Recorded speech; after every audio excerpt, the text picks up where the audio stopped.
Selamat pagi, Bapak, Ibu, saudara sekalian yang kami kasihi dalam Tuhan Yesus Kristus. Selamat berjumpa kembali dengan kami dari Restoration Christian Church di Los Angeles. Saya Hari Lee, Gembala Sidang. Hari ini tanggal 15 Maret tahun 2026, hari Minggu.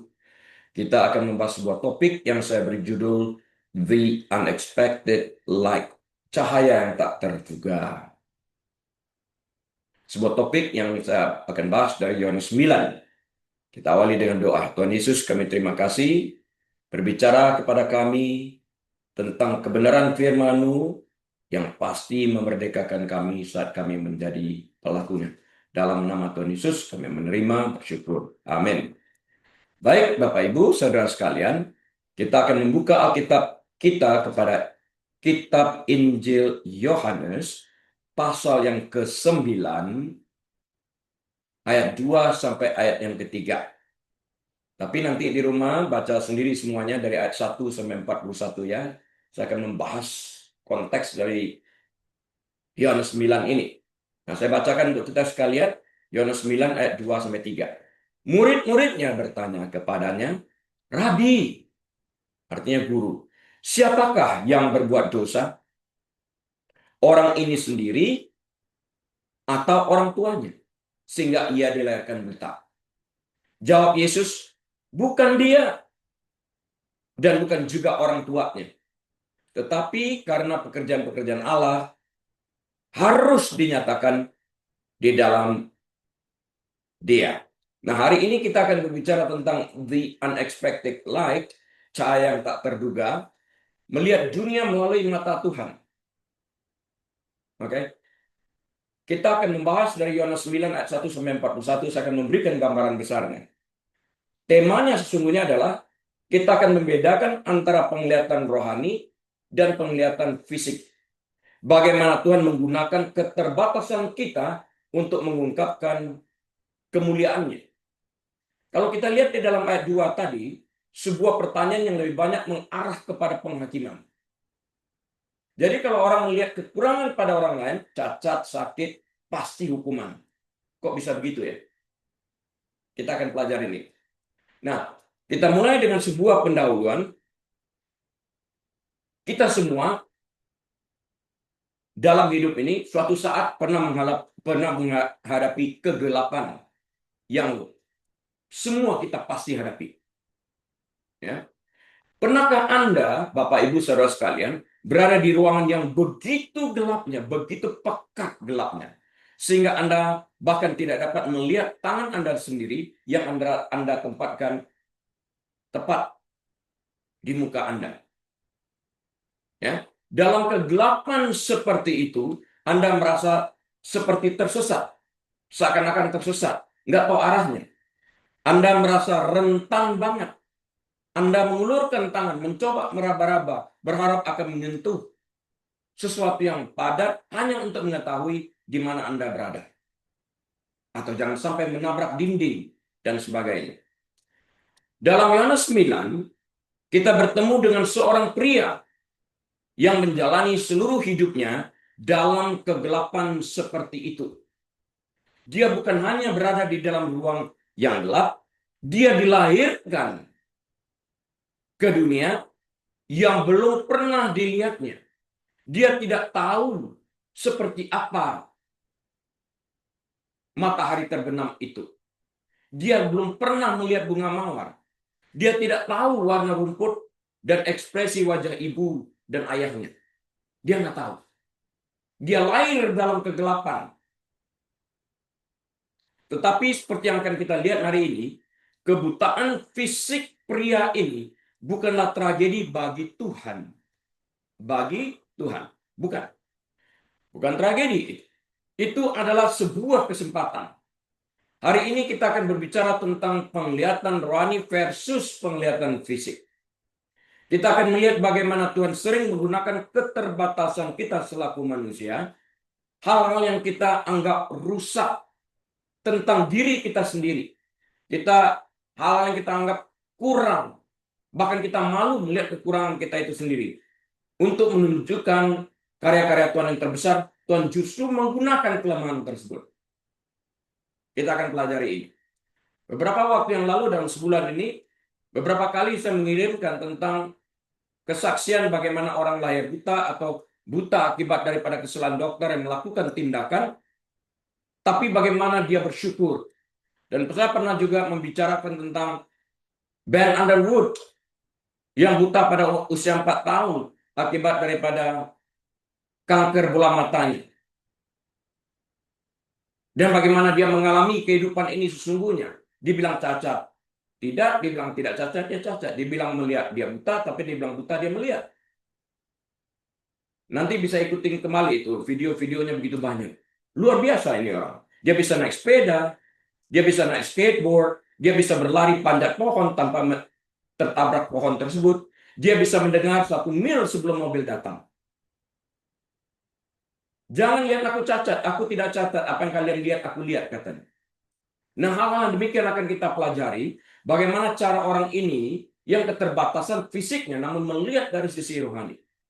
Dan bagaimana Tuhan melihat orang cacat fisik ini dapat membantu dia mencelikkan kembali secara fisik dan membuka mata secara rohani pada kesempatan yang sama.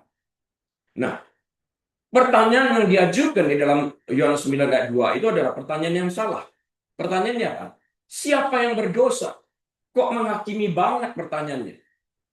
Apa nggak punya empati terhadap orang seperti itu? Tapi inilah kebudayaan pada zaman itu. Bahkan sampai hari ini, dari waktu ke waktu saya mendengar, pasti orangnya jahat, maka hukuman datang dalam hidup. Kok bisa ya kamu pikir seperti itu ya? Kadang-kadang saya bertanya seperti itu. Kok bisa ya pikir seperti itu?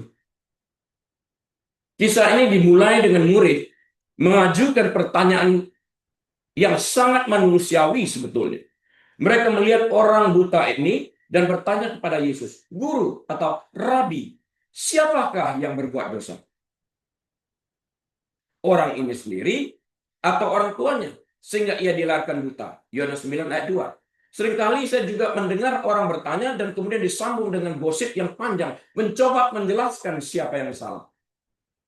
Tapi jawaban Yesus ini menghentikan gosip tersebut dan menempatkan pada proporsi yang tepat. Kita lihat apa jawaban Yesus. Sebentar lagi. Kita juga melakukan hal ini, bukan?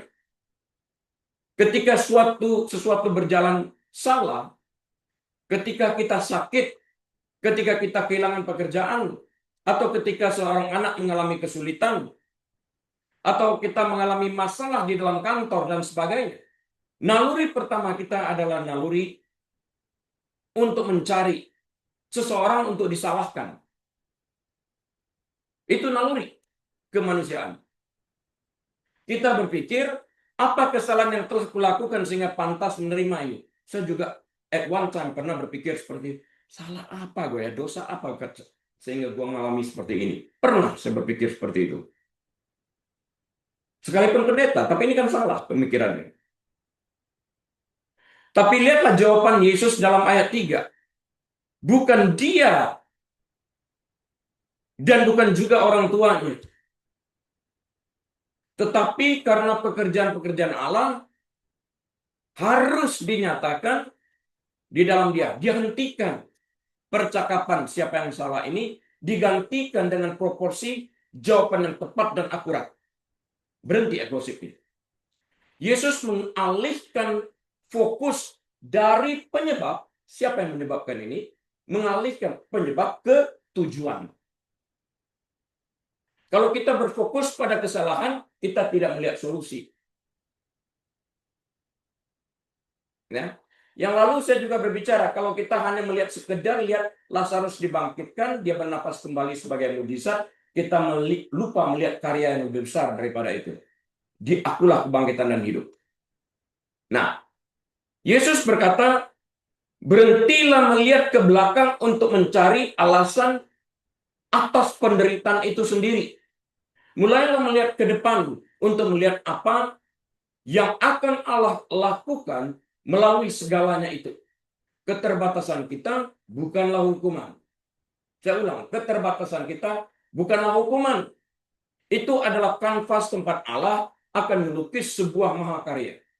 Berapa banyak anak yang menderita ADHD dan kemudian melakukan sesuatu yang jauh lebih besar, melakukan sebuah mahakarya, memberkati begitu banyak orang, baik dengan suara mereka, dengan pola pikiran mereka, dan sebagainya. Saya mendengarkan interview tentang anak ADHD ini, yang bagaimana dia mengerti seorang profesor neurologi. Luar biasa cara pemikiran anak ini. Kita melihat dari sisi sains, kadang-kadang lupa melihat untuk bertanya kepada anak tersebut apa yang mereka rasakan pada saat dan waktu-waktu tertentu. Kita menghakimi, kita menganggap kita serba tahu berdasarkan sains. Tapi anak itu yang lebih mengetahui apa yang dirasakannya. Berempatikah kita kepada orang-orang seperti itu? Ini mungkin bagian yang paling syarat dengan budaya dan emosi dari seluruh bagian ini. Siapa sih yang berdosa? Di dunia kuno zaman itu, dan jujur saja, di hati banyak dari antara kita yang hidup pada zaman ini di abad ke-21, kita berpikir akan adanya hukum pembalasan, karma, bahasa sehari-harinya, yang sifatnya sangat kaku banget. Jika kita menderita, kita pasti telah melakukan sesuatu sehingga kita pantas mendapatkannya. Belum tentu seperti itu. Yesus mengatakan, bukan dia yang berdosa, bukan juga orang tuanya. Jelas bukan. Walaupun ada dosa yang menyebabkan masalah yang muncul di dalam kehidupan. Alkitab juga menjelaskan itu. Tapi jangan sampai melihat penderitaan orang kita menuju dan menghakimi orang tersebut dengan gampangnya. Ketika para murid bertanya, siapa yang berdosa? Pertanyaan ini bersifat menghakimi. Ini tentukan A or B. Dia atau orang tuanya. Pilih salah satu, Yesus. Kan itu. Dijepit pertanyaannya. Mereka tidak hanya mengajukan pertanyaan teologis loh. Mereka mencerminkan cara pandang yang sangat menyakitkan terhadap dunia. Pandangan mereka sempit banget. Ayo Yesus katakan, dia atau orang tuanya. Pilih satu di antara dua, A or B. Lihat nggak sempitnya, narrow-minded. Yesus keluar dari percakapan tersebut dari cause menjadi purpose. Ketika para murid bertanya siapa yang berdosa, Yesus tidak menjawab dia A atau B. Tidak satu pun jawabannya. Mari kita selami lebih dalam lagi mengapa pertanyaan yang salah ini, begitu merusak dan bagaimana jawaban benar dari Yesus yang sanggup mengubah segala-galanya. Nah, ini dapat kita praktekkan di dalam kehidupan kita sehari-hari sehingga kita tidak mengajukan pertanyaan yang salah. Entah beberapa tahun yang silam saya pernah mengatakan pertanyaan yang salah menghasilkan jawaban yang salah nantinya. Kalau hikmat kita kurang, Yesus sumber segala hikmat dapat keluar daripada pertanyaan yang salah dengan mengarahkan orang kepada jawaban yang benar. Jebakan dalam pertanyaan yang salah itu. Yang pertama kita lihat, jebakan. Kita berpikir dari sisi bahasa dunia, karma, jebakan karma. Siapa yang salah? Para murid terjebak dalam siklus jadinya sebab dan akibat. Orang dunia mengatakan karma, kita hukum tabur dan tuai. Mereka melihat seorang pria yang buta sejak lahir dan melihat hukuman, bukan seorang pribadi. Dia bukan melihat pribadi buta. Waktu dia melihat orang buta itu bukannya berbelas kasihan, dia melihat orang ini dihukum. Itu yang ada dalam benak pikiran mereka sehingga muncul perkataan siapa yang salah sehingga dia menderita. Pada saat pergeseran terjadi antara apa yang seharusnya dilihat menjadi apa yang ingin dilihat. Kita jangan melihat apa yang ingin kita lihat, kita harus melihat apa yang harus kita lihat. Saya ulang, jangan melihat apa yang ingin kita lihat, tapi lihatlah apa yang harus kita lihat. Jadi, saya ulang, pada saat pergeseran terjadi antara apa yang seharusnya dilihat menjadi apa yang ingin dilihat, maka kita akan kehilangan kesempatan untuk melihat apa yang Tuhan lihat. Apa yang harus kita lihat adalah apa yang Tuhan lihat. Manusia melihat dan menghakimi. Tuhan melihat dan berbelas kasihan. Artinya, pada saat manusia bertemu dengan orang buta ini, mereka menjatuhkan hukuman dengan segera atas orang buta ini, namun tidak ada solusi. Itu dia. Pada saat Yesus bertemu dengan orang buta ini, kesembuhan yang merupakan solusi dari kebutaan tersebut terjadi. Orang buta lahir, kesempatan untuk menunjukkan, I'm the light of the world. Akulah terang dunia. Itu kan konsep. Kita lihat dosa. Yesus lihat solusi. Anak manusia berhak memberikan pengampunan. Bangkit dan berjalanlah kepada orang lumpuh. Di sini, cuci matamu, basah matamu di kolong Siloam. Sembuh, melihat. Dia dapat mengatakan, melihatlah. Bisa juga. Ya. Bahkan hingga hari ini kita sering jatuh dalam kekristenan karma ini. Kenapa? Kita berpikir seperti ini. Saya telah berdoa, bahkan saya telah berpuasa, dan bahkan lebih dari itu memberikan persepuluhan. Jadi mengapa saya didiagnosis mengalami penyakit kanker? Mengapa saya didiagnosis mengalami penyakit ini dan itu? Lihat konteksnya ini. Orang berpikir seperti itu. Apakah kita memasukkan koin untuk menghasilkan sesuatu yang baik? Akan saya lanjutkan nanti. Orang di sana sedang berjuang secara finansial. Mereka pasti tidak benar hidup mereka di hadapan Tuhan, maka mereka menderita secara finansial. Kok bisa berpikir seperti itu ya? Dengan bertanya siapa yang berdosa, para murid mencoba memahami penderitaan dengan menemukan seseorang untuk disalahkan. Ada kambing hitamnya, scapegoatnya. Kalau sudah disalahkan, secara psikologi kita mendapatkan kenikmatan, kepuasan, someone to be blamed for, seseorang yang dapat disalahkan. Menyalahkan berarti memberikan kendali. Paling tidak itu yang kita rasakan, namun kendali ini adalah kendali yang palsu. Jika kita dapat menemukan dosa yang menyebabkan penderitaan, maka kita merasa aman. Tuh kan, gue bilang, dia gitu karena ini nih. Tuh, penghakimannya datang. Selama kita tidak melakukan dosa itu, kita pikir kita aman. Kita aman dari penderitaan. Tetapi Yesus benar-benar menghancurkan jaring pengaman ini. Enggak seperti itu loh. Bukan dosa siapa-siapa. Jadi jangan pikir seperti itu, kata Yesus. Jadi kita lihat kekejaman dari pertanyaan yang salah ini. Pertama, jebakan kekristenan karma ini. Yang kedua, kekejaman pertanyaan itu. Pikirkan, yuk kita pikir bareng-bareng saat ini ya, tentang pria yang duduk di sana dalam keadaan gelap gulita, buta. Dia buta sejak lahir. Bukan buta belakangan setelah sempat melihat matahari. Sejak lahir belum pernah lihat matahari. Dia telah menghabiskan seluruh hidupnya mendengarkan orang-orang berbisik saat mereka berjalan lewat. Ingat konteks kebudayaan dulu, siapa yang berdosa. Waktu orang lewat melewati dia, ini perkataan orang. Aku ingin tahu apa yang dilakukan ibunya. Aku ingin tahu apakah dia berdosa sejak di dalam kandungan ibunya. Pertanyaan para murid adalah kesalahan teologis. Itu menambah beban rasa bersalah pada beban kecacatan. Itu memberi tahu pria itu bahwa kegelapan adalah kesalahannya sendiri atau keluarganya. Kalau kita lihat ini ya, nanti menjadi tugas lah ya. Kalau ada pertanyaan siapa yang bersalah? Orang tuanya atau anak ini sejak di dalam kandungan? Anak dalam kandungan itu kok bisa bersalah? Bagaimana belum juga lahir? Coba dipikirkan jawabannya nanti ya. Saya kemarin memikirkan tentang ini.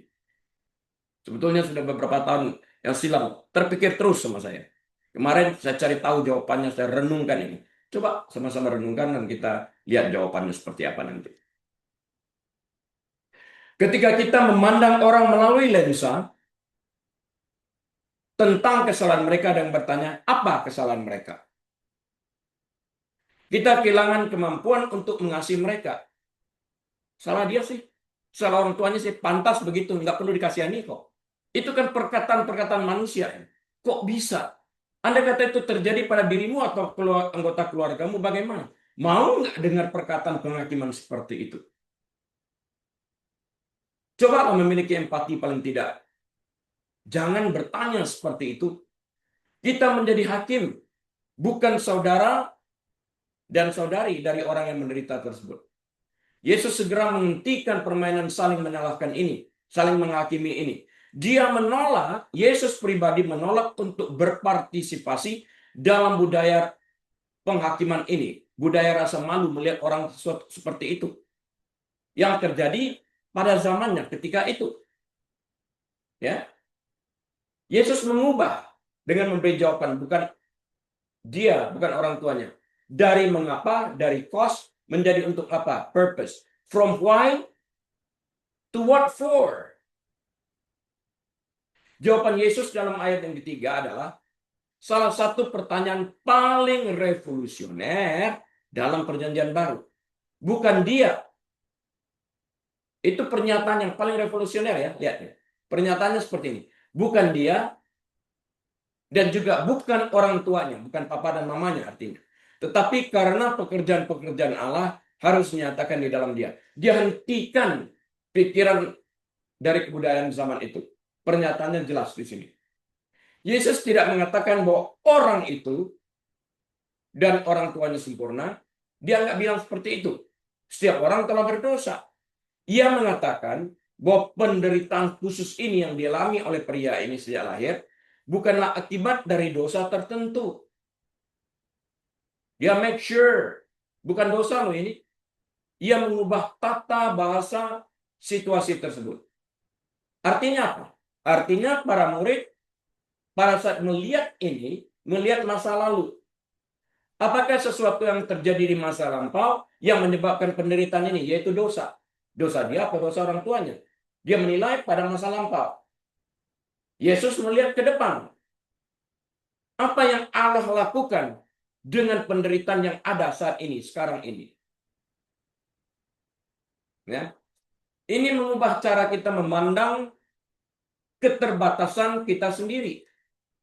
Rasa sakit kronis Anda, Bapak, Ibu, Saudara sekalian, trauma masa lalu Anda, atau kebutaan dalam tanda petik, kebutaan Anda saat ini belum tentu merupakan tanda ketidaksenangan Allah. Belum tentu Allah benci kepada Anda. Belum tentu itu disebabkan karena dosa Anda. Belum tentu seperti itu. Sebaliknya, Yesus membawa kita ke dalam alam pengertian yang baru. Sebuah pengertian revolusioner. Bahwa Allah dapat mengubah tujuan rasa sakit kita.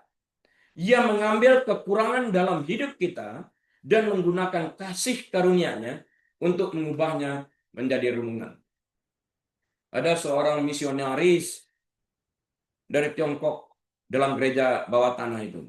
Menderitanya bukan main, tulangnya patah, dilempar dari genteng dan segala macam. Menderitanya nggak karuan-karuan. Dia bertanya, Tuhan, bagaimana penderitaan ini dapat memuliakan Engkau? Aku kesakitan, aku nggak sanggup lagi. Ambil aja aku, Tuhan.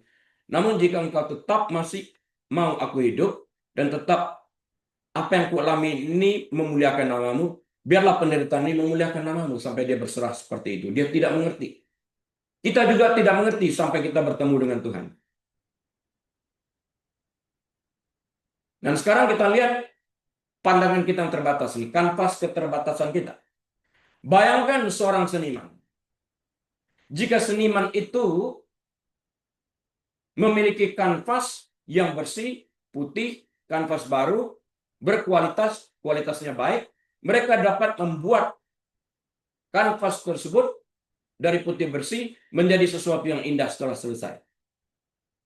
Tetapi jika Anda memberi seorang seniman ulung, kawakan, sepotong kayu bekas, dan sepotong kardus usang yang sudah robek, namun mereka tetap dapat membuatnya semua menjadi sebuah mahakarya.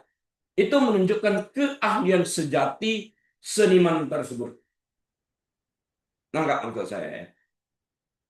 Seperti itu. Barang rongsokan dapat dirubah menjadi mahakarya yang harganya sampai ratusan ribu dolar. Atau bahkan jutaan barangkali. Sebuah mahakarya. Kebutaan pria itu ibarat kardus yang robek dan jelek. Dibuang orang. Menurut standar manusia, mencoba mencelikkan orang yang lahir buta adalah sebuah kesia-siaan. Seperti karton busuk robek yang tidak berguna dibuang ke tong sampah. Tetapi di tangan Tuhan, Bapak Ibu Saudara sekalian, keterbatasan itu menjadi hal yang memungkinkan Yesus untuk menunjukkan kepada dunia bahwa dia adalah terang dunia. Ingat dikatakannya, I am the light of the world, dan kemudian dicelikkan mata orang buta ini yang belum pernah melihat terang. Sebelum membangkitkan Lazarus, dia mengatakan, I am the resurrection and the life. Akulah kebangkitan dan hidup. Dia bangkitkan Lazarus yang sudah 4 hari mati. I am the light of the world. Akulah terang dunia. Dia celikkan mata orang buta ini. Dia menunjukkan siapa jati dirinya di dalam perumpamaan yang tersedia dalam bentuk nyata. Kebutaan, kematian. Nah, kedalaman kebenaran ini seperti apa? Let's talk about the depth of the truth.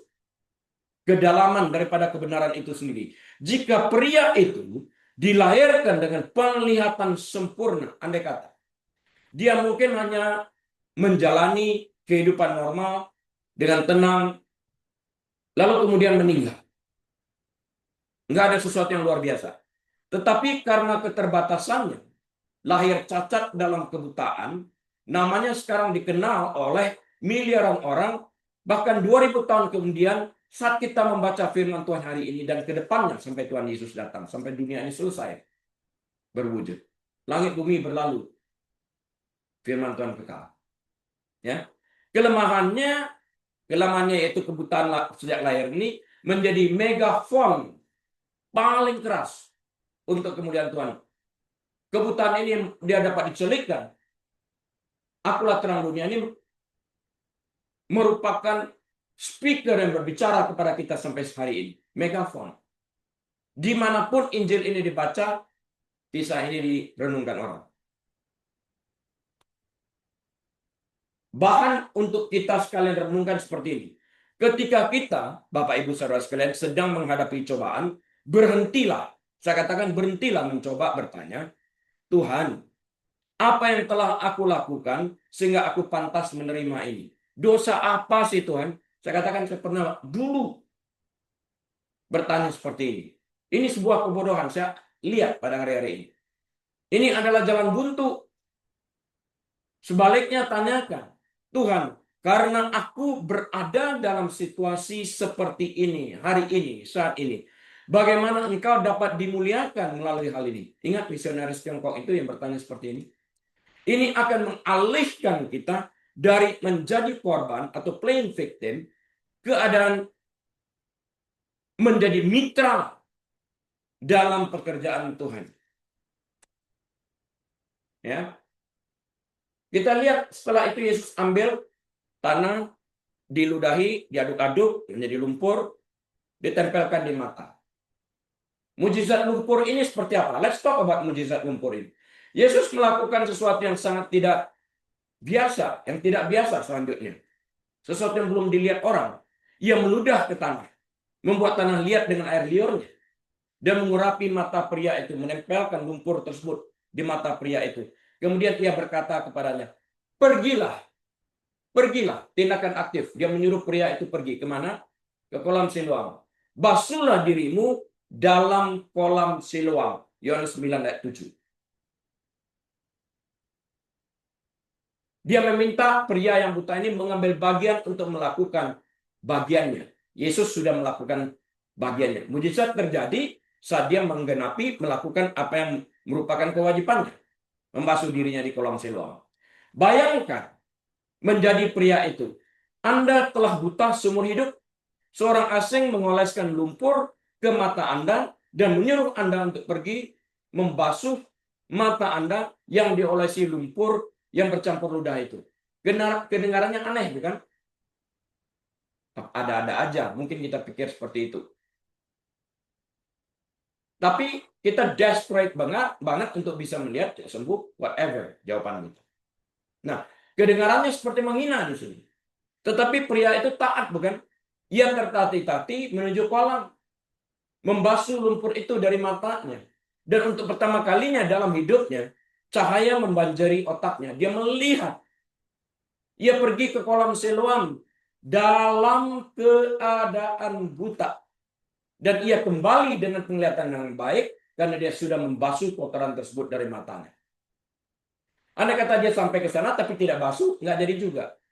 Lihat itu pertentangan antara Naaman. Memangnya nggak ada sungai lain? Mesti sungai Yordan yang kotor, keruh airnya. Hambanya berkata, Tuanku, kalau Nabi mengatakan yang lain, kau juga lakukan. Apalagi ini gampang. Celupkan aja. Ngapain diskusi? Engkau datang kan minta kesembuhan. Sudah dikasih petunjuk, masih lawan. Mengatur. Berapa sering kita melakukan ini?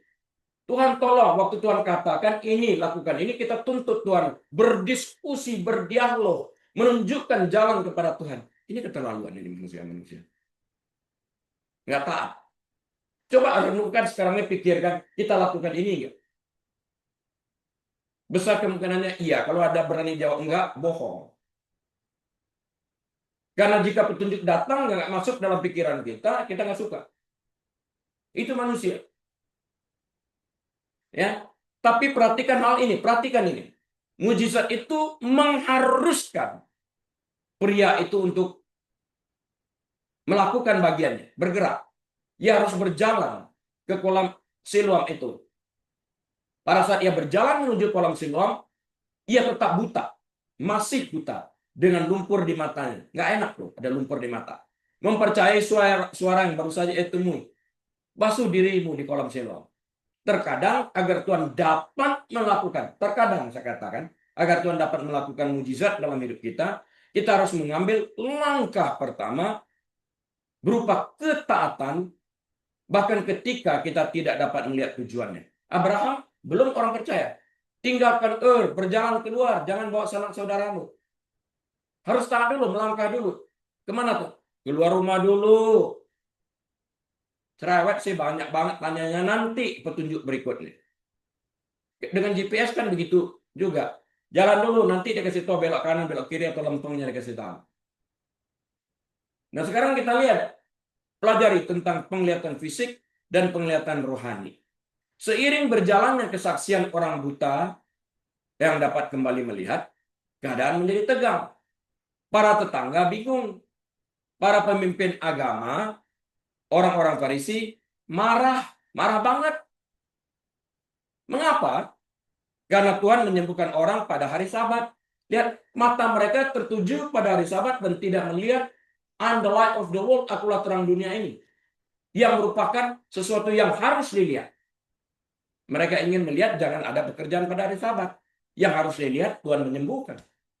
Lihat, tadi awal pertama khotbah saya katakan kita harus melihat apa yang harus kita lihat, bukan apa yang ingin kita lihat. Nah, jadi mengapa? Karena Yesus menyembuhkan orang pada hari Sabat. Ini terus-menerus. I am the Lord over Sabat. Aku Allah atas hari Sabat, Tuhan katakan. Inilah ironi yang besar dari Yohanes 9 itu sendiri. Ayat 1941. Ironinya di sini. Orang yang buta sejak lahir memiliki kegelapan fisik. Tetapi hatinya terbuka untuk kebenaran, untuk terang. Ya. Orang Farisi memiliki penglihatan fisik yang sempurna, 20-20. Tetapi hati mereka gelap gulita. Beda kan? Beda. Yang satu matanya secara fisik nggak melihat, tapi hatinya terbuka untuk terang. Orang Farisi dapat melihat secara fisik dengan baik, penglihatan 20-20, tapi mata rohani mereka gelap buta. Nah, orang Farisi melihat sebuah mujizat dan hanya melihat pelanggaran-pelanggaran aturan. Kok Sabat sih? Saya beberapa kali bertemu dengan orang seperti itu. Mereka begitu religius sehingga mereka melewatkan Tuhan yang berdiri tepat di depan mereka. Inilah bahaya kebutaan rohani. Anda dapat memiliki penglihatan yang sempurna 20-20 dan tetap buta total terhadap kasih karunia Allah. Orang yang disembuhkan di sisi lain tidak memiliki gelar teologi seperti orang Farisi, orang Saduki, PhD. Enggak. Ketika mereka menekan orang buta yang tadinya buta sekarang sembuh, untuk mengutuk Yesus, orang yang tadinya buta dan sekarang melihat ini, memberikan kesaksian yang paling luar biasa kuatnya tertulis dalam Alkitab. Tertulis dalam Yohanes 9 ayat 25. Kesaksian itu adalah seperti ini. Apakah orang itu orang berdosa? Aku nggak tahu. Tetapi satu hal aku tahu. Yaitu bahwa tadinya aku buta dan sekarang aku melihat. Luar biasa kan? Keren kan? Keren kan? Keren banget. Ironi besar.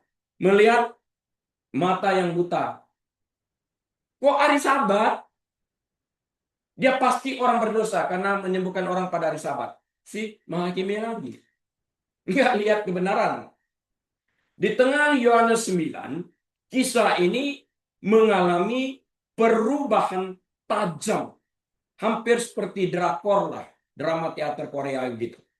Kita beralih dari mujizat di jalanan ke drama ruang sidang sinagoge.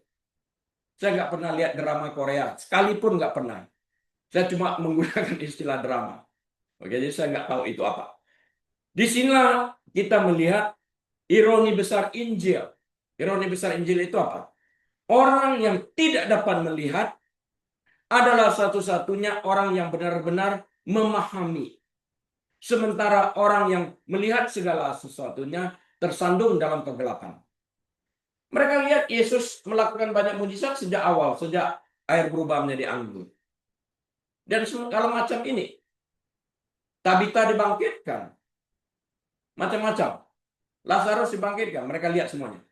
Mari kita lihat tiga cara orang Farisi menunjukkan kebutaan rohani mereka dan mengapa hal itu menjadi peringatan bagi kita sekalian yang hidup di abad ke-21 ini.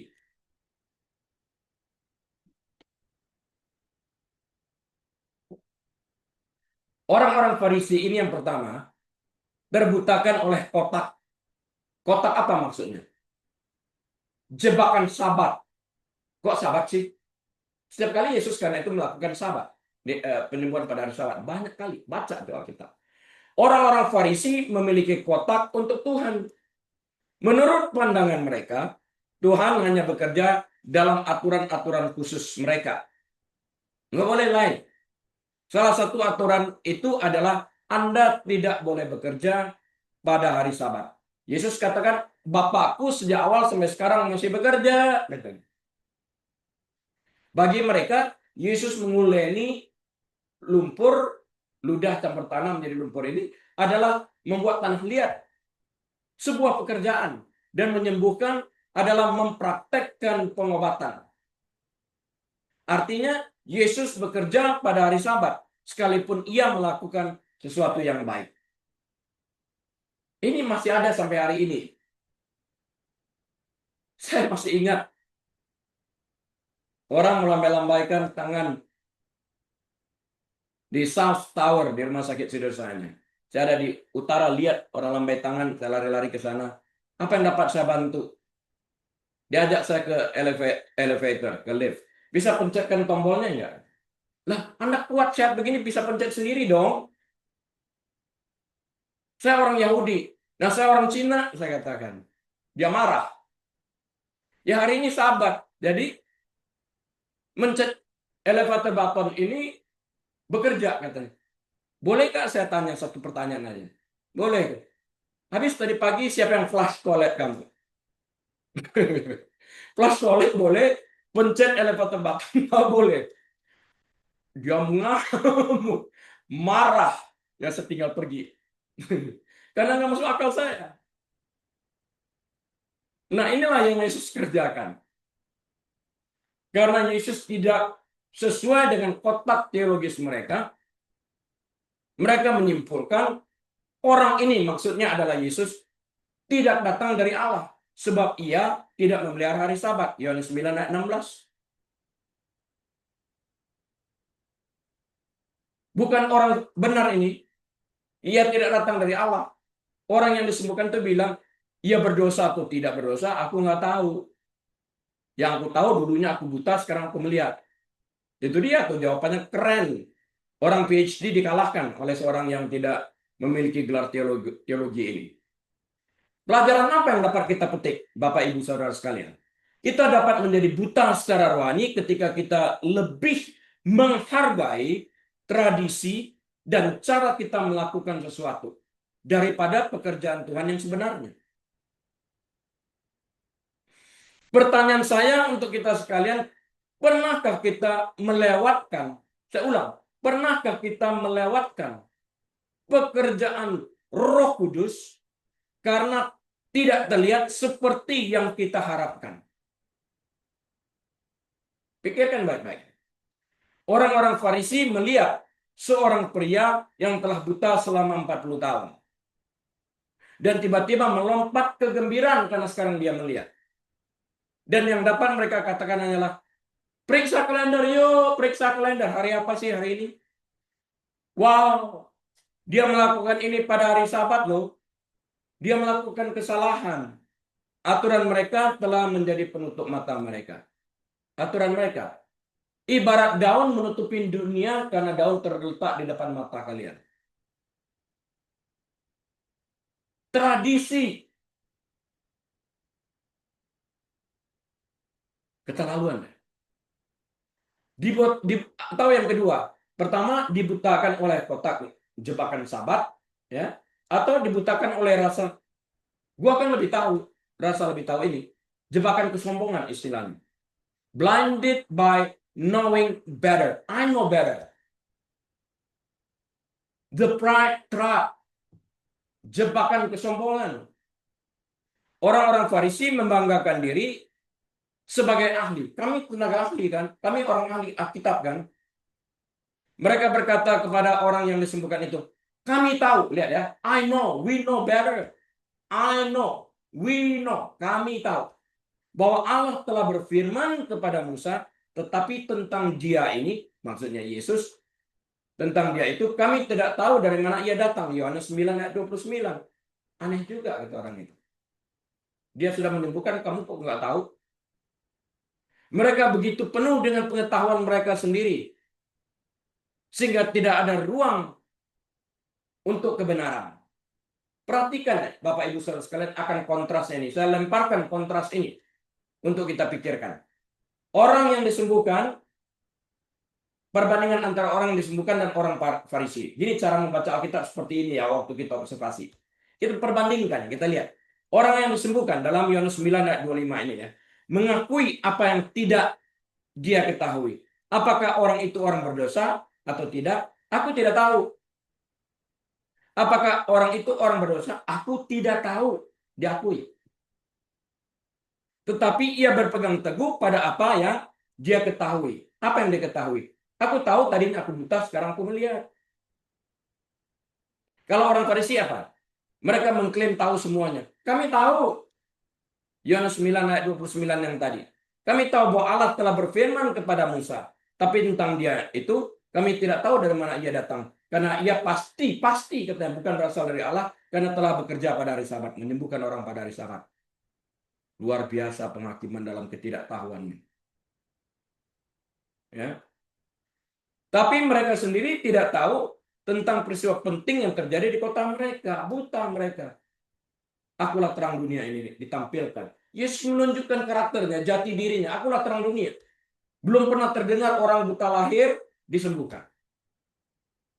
Kebutaan rohani sering dimulai dengan kesombongan. Ketika kita berpikir bahwa kita tidak memiliki apapun lagi untuk dipelajari, karena kita merasa sudah serba tahu, atau kita merasa bahwa kita lebih benar daripada orang di bangku gereja di sebelah kita atau tetangga kita, penglihatan kita mulai kabur. Orang yang lahir buta itu memiliki mata seorang anak. Sederhana, jujur, ingin belajar, dan terbuka. Orang-orang Farisi memiliki mata seorang hakim. Gua serba tahu. Gualah kebenaran itu. Aku kebenaran itu. Lebih dari Tuhan dia mengklaim seperti itu. Sinis, tertutup, dan dingin. Terus yang berikutnya apa? Penolakan bukti. Ini bukti ada ini. Yang lalu kita bicara Lazarus, bukti dari mati hidup. Nggak lihat juga. Ini bukti nih, orang lahir buta melihat. Dia tolak bukti-bukti tersebut. Minta bukti lain.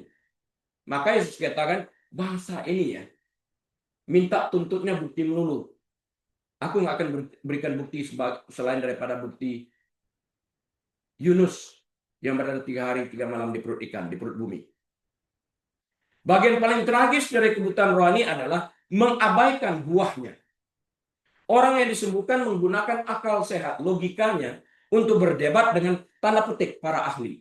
Dia berkata, dari dahulu sampai sekarang, tidak pernah terdengar bahwa ada orang yang memelekkan mata orang yang lahir buta. Jikalau orang itu tidak datang dari Allah, ia tidak dapat berbuat apa-apa. Yohanes 9 ayat 32 dan 33. Ini bagus pernyataannya. Kalau dia membuat ujian PhD ini luar biasa. Bukti itu berdiri tepat di depan mereka. Aku buktinya. Aku barang bukti loh. Kalau Lazarus bunuh barang buktinya. Nggak akan bisa menghilangkan kesembuhan tersebut. History cannot be rewritten. Sejarah itu tidak bisa diulang tulis sesuai dengan kehendak kalian, nggak bisa. Bukti itu berdiri tepat di depan mereka. Seorang pria yang dulunya mengemis di gerbang sekarang menatap mereka. Orang Farisi ini juga tahu siapa dia. Tetapi orang-orang Farisi tidak menginginkan kebenaran. Itu dia masalahnya. Mereka ingin melindungi kekuasaan mereka. Mereka ingin melihat apa yang ingin mereka lihat. Bukan apa yang harus mereka lihat. Apa yang ingin mereka lihat, bahwa ini bohong-bohong, ini orang lain. Yang seharusnya mereka lihat, kuasa Tuhan bekerja. Tuhan Yesus itu adalah terang dunia. Mereka nggak mau lihat itu. Orang Saduki kan begitu juga sebagai imam kepala. Tidak ada kebangkitan. Lazarus bangkit. Harusnya menggantikan pengertian teologis mereka. Enggak. Bunuh Yesus. Salibkan dia. Manusia melakukan tindakan kejahatan untuk membenarkan diri. Penglihatan sejati bukanlah tentang seberapa banyak informasi yang Anda miliki.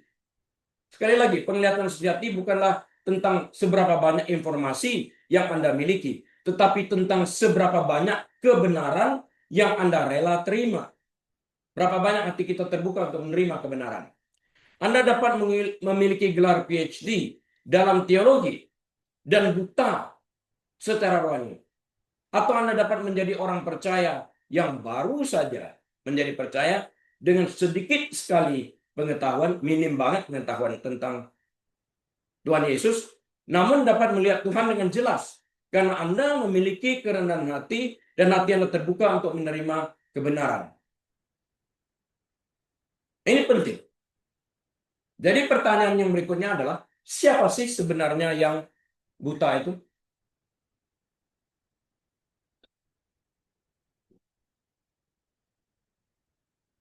Pada akhir bab 9 ini, peran fisik berbalik. Pria yang tadinya dalam kegelapan, kini berjalan dalam terang Kristus. Oke? Orang-orang Farisi yang mengaku sebagai terang bangsa, justru tetap berada dalam kegelapan yang mereka ciptakan sendiri karena mereka menutup pintu hati mereka untuk terang. Yesus memberi kita diagnosis satu-satunya yang mencegah kita untuk melihat adalah klaim bahwa kita sudah melihat. Ini kan kesombongan. Ini yang diklaim oleh orang Farisi. Jika kita mengakui kita buta, Yesus dapat mencelikkan kebutaan kita ini. Tetapi jika kita bersikeras bahwa kita baik-baik saja, dengan sendirinya kita tetap berada dalam kegelapan kita yang kita ciptakan sendiri. Sombong menghindari kita untuk mengakui kelemahan kita. Saya ingin menyaksikan tentang sebuah kisah di zaman modern ini. Kisah tentang William J. Levy. Kalau saya katakan orang buta yang lahir buta disembuhkan, itu kan di zaman Alkitab. Ada nggak tentang kuasa Yesus tidak berubah yang terjadi pada zaman modern ini? Ada. Kisah William J. Levy. Saya periksa cerita ini dan benar. Kita mungkin berpikir, itu kisah hebat dari 2000 tahun yang lalu, bukan? Tapi apakah Yesus masih melakukan mujizat hari ini? Apakah kuasanya masih relevan untuk kita yang hidup di abad 21 ini? Saya ingin menceritakan tentang seorang pria yang bernama William J. Levy. Pada pertengahan abad ke-20, William adalah seorang pria yang seperti pria dalam Yohanes 9, mendapati dirinya berada di tempat yang gelap gulita, buta. Ia menderita suatu kondisi yang menyebabkan kebutaan legal. Ia menjalani hidupnya dalam keadaan gelap, tidak dapat melihat detail dunia di sekitarnya. William adalah seorang yang beriman, tetapi ia bergumul senantiasa dengan bertanya, mengapa? Mengapa aku? Mengapa keterbatasan yang aku alami ini? Suatu malam, Bapak Ibu Saudara sekalian, selama kebaktian penyembuhan, ada KKR Kesembuhan Ilahi, di mana orang-orang berdoa dengan sungguh-sungguh. Saat itu, William merasakan sensasi yang aneh. Mungkin tidak seperti lumpur yang dirasakan oleh orang buta tersebut yang di dalam Alkitab dikisahkan, dan kemudian pergi ke kolam Siloam untuk dibasuhkan. Tidak seperti itu. William menggambarkannya, dia merasa sebagai letupan pada bola matanya yang dialaminya secara tiba-tiba, dan ada aliran kehangatan yang mengalir di dalam bola mata tersebut. Ketika ia membuka matanya, dunia ini berubah. Dunia tidak lagi menjadi kabut, abu-abu, gelap, tidak. Ia dapat melihat helai rambut di kepala orang-orang di depannya, di sekelilingnya. Ia dapat melihat butiran debu yang menari-menari dalam cahaya. Kadang-kadang dalam cahaya kita melihat debu yang menari-nari, itu kita bisa lihat ya. Seperti itu dia bisa lihat partikel kecil tersebut. Namun penyembuhan fisik hanyalah permulaan. Seperti orang di dalam kisah Yohanes 9 ini. Seperti pria dalam Yohanes 9, kehidupan William berubah selamanya. Dia tidak pernah sama lagi karena mata rohani yang kini terbuka. Dia tidak hanya kembali ke kehidupan lamanya melakukan kegiatan sebagaimana biasanya, dia menghabiskan sisa hidupnya untuk bersaksi bahwa Tuhan tidak berubah. Dan ia masih mampu melakukan hal-hal yang mustahil. Yesus tidak pernah berubah. Apa yang dikerjakan 2000 tahun yang lalu, dikerjakannya pada hari ini. William menyadari bahwa tahun-tahun kebutaannya bukanlah waktu yang terbuang percuma, melainkan tahun-tahun yang digunakan Tuhan untuk membangun karakternya dan kerinduannya akan kebenaran. Di sana dipersiapkan. Ketika akhirnya ia menerima penglihatannya, ia menggunakan mata itu untuk membaca firman dan menuntun orang lain kepada terang dunia. Kebutaan sejati itu seperti apa? Di akhir Yohanes 9, Yesus menemukan pria itu lagi. Pria itu telah diusir dari sinagoge oleh orang-orang Farisi. Ini dikucilkan. Memang seperti itu. Kalau percaya dan ikut Yesus dikucilkan. Dia adalah orang buangan jadinya. Yesus bertanya kepadanya, percayakah engkau kepada anak manusia? Pria yang tadinya buta sekarang melihat ini menjawab, siapa dia? Dan Yesus menyatakan dirinya. Pria itu berkata, aku percaya Tuhan. Lalu ia sujud menyembahnya. Tindakan segera sujud menyembah. Ini adalah puncak cerita. Pria itu tidak hanya diperbaiki penglihatannya, jiwanya diselamatkan. Ini yang terpenting. Yesus kemudian berpaling kepada orang banyak dan mengatakan sesuatu yang sangat mengerikan. Tertulis dalam Yohanes 9 ayat 39. Aku datang ke dalam dunia untuk menghakimi, supaya barang siapa yang tidak melihat, dapat melihat. Dan supaya barang siapa yang dapat melihat, menjadi buta. Kesombongan. Yang sudah saya bahas secara detail tadi. Orang-orang Farisi bertanya, apakah itu berarti bahwa kami juga buta? Ini menantang pertanyaan seperti ini. Masih tetap tidak melihat kebutaan rohani mereka. Dan pada dasarnya memberitahu mereka, sekiranya kamu tahu, kata Yesus, kamu tidak berdosa, sekiranya kamu buta, maaf, sekiranya kamu buta, kata Yesus, kamu tidak berdosa. Tetapi karena kamu berkata, kami melihat, maka tetaplah dosamu. Tempat paling berbahaya bukanlah dalam kegelapan fisik. Tempat paling berbahaya adalah berpikir bahwa kamu tidak membutuhkan Tuhan Yesus. Pria yang terlahir buta ini diberkati karena ia tahu bahwa dirinya buta. Bahwa ia membutuhkan Yesus. Ia tahu bahwa ia membutuhkan seorang juru selamat. Nah, saya simpulkan, ini summary saya. Kita harus berjalan dalam terang. Sebagai penutup hari ini, saya ingin bertanya kepada setiap orang yang mendengarkan pengajaran saya pagi ini. Apa kebutaan Anda? Dalam arti, apa kekurangan dan keterbatasan Anda yang Anda alami? Mungkin itu bukan kebutaan fisik. Mungkin bukan. Mungkin itu keterbatasan dalam pernikahan Anda. Perjuangan melawan depresi. Hambatan keuangan yang Anda hadapi. Atau disabilitas fisik yang membuat Anda merasa kurang berharga. Atau Anda merasa secara batin yang menderita akibat daripada perlakuan orang tua, di-abuse, sehingga Anda tumbuh dalam penderitaan. Jangan bertanya siapa yang berdosa. Jangan bertanya mengapa Tuhan menghukum aku. Sebaliknya tanyakan, Tuhan bagaimana karyamu dinyatakan dalam hal ini. Tuhan ingin menggunakan keterbatasan Anda untuk menunjukkan kepada dunia kuasanya, jati dirinya. Supaya dunia makin melihat siapa Yesus itu.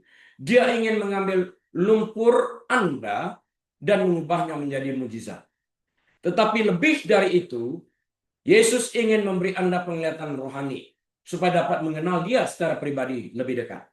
Dia ingin melihat bahwa dia ingin kita melihat bahwa Dia adalah Putra Allah, terang dunia, dan satu-satunya yang dapat menuntun kita keluar dari kegelapan ini. Semoga kita memiliki keberanian untuk berkata, seperti pria dalam Yohanes pasal ke-9 ini, dahulu aku buta, tetapi sekarang aku melihat. Amin. Tuhan Yesus, hamba-Mu sudah selesai berbicara. Bilang terus melanjutkan pembicaraan ini dengan menjamah setiap hati dan mengubah perspektif kami dalam melihat Engkau. Celikan mata rohani kami, sehingga kami bertobat dari kebutaan kami dan melihat cahaya terang-Mu. Terima kasih Tuhan. Jemaat yang dikasihi Tuhan, mari kita angkat kedua tangan kita, buka kedua pintu hati kita lebar-lebar, terimalah berkat Tuhan. Tuhan memberkati engkau dan melindungi engkau. Tuhan menyinari engkau dengan wajahnya dan memberi engkau kasih karunia. Tuhan menghadapkan wajahnya kepadamu dan memberi engkau damai sejahtera. Tuhan membuat engkau menjadi kepala, bukan ekor. Naik, tidak pernah turun. Diberkati saat engkau masuk. Diberkati saat engkau keluar. Diberkati bakulmu. Diberkati tempat adonanmu. Diberkati lumbung-lumbungmu. Diberkati pekerjaanmu. Diberkati pelayananmu. Diberkati kesehatanmu. Diberkati rumah tanggamu. Diberkati anak cucumu. Apa saja yang kau kerjakan dengan kedua tanganmu, Tuhan yang menolong membuat engkau berhasil agar nama Tuhan dipermuliakan. Biarlah kita membuka lembaran waktu kita ini dengan hati penuh dengan ucapan syukur dan terima kasih dengan hikmat dan marifat dari Allah Bapa, damai sejahtera dari Tuhan Yesus dalam persekutuan yang manis dan erat bersama dengan Tuhan Allah Roh Kudus saat ini, bahkan sampai selama-lamanya. Yesus Tuhan datang kali keduanya menjemput kita semua yang percaya kepadanya. Haleluya. Semua umat Tuhan yang percaya menerima berkat bersama-sama berkata, amin. Baik, Bapak, Ibu, saudara sekalian, atas izin Tuhan kita akan berjumpa kembali minggu depan. Dari Los Angeles, saya Rili mohon diri. Shalom.